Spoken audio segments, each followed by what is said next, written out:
4 दिन से तबीयत बहुत खराब थी मेरी। बुखार से तड़पती, सर्दी खांसी से पूरा तकलीफ में थी। सब पूरा शरीर मेरा तकलीफ में था, क्योंकि उसकी सज़ा मुझे मिली है। क्योंकि वो सज़ा की मैं कारण थी। वो वजह ये है कि पूरे हफ्ते भर तो मैं चर्च में नहीं आती हूँ प्रे प्रार्थना के लिए पास्टर जी के पास।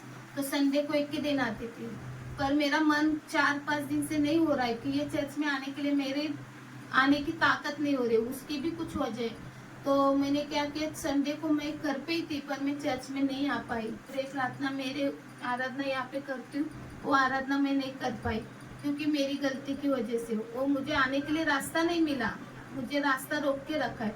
पर किसने रोक के रखा है ये पता नहीं, मेरे प्रभु को पता है।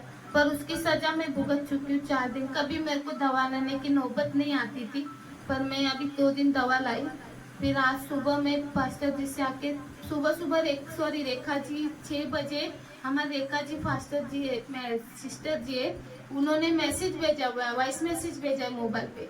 तो मैंने सुबह नींद में से उठी, मोबाइल चेक कर रही थी व्हाट्सएप, तो व्हाट्सएप पे मैंने देखा रेखा जी मैडम ने अपने हमें कुछ भेजा है।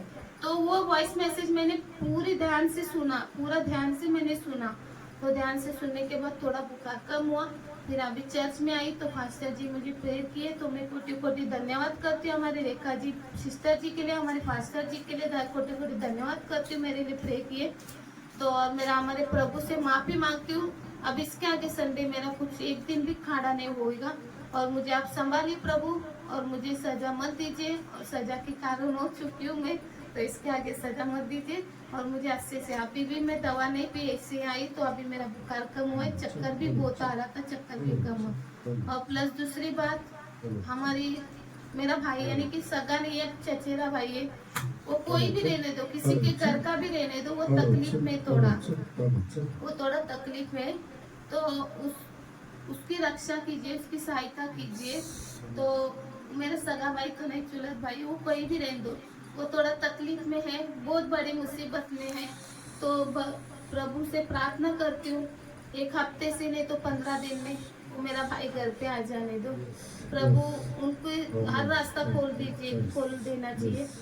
मेरी यही अपेक्षा है मेरे प्रभु के, मेरे प्रार्थना वहाँ तक पहुँचना चाहिए, और मैं भाई के लिए प्रे प्रार्थना करती रहूंगी, और वो सही सलामत घर पे आना चाहिए। अगर हमारे प्रभु सच्चे तो आएंगे, 1 हफ्ते में नहीं तो 15 दिन में वो आएंगे। आमीन।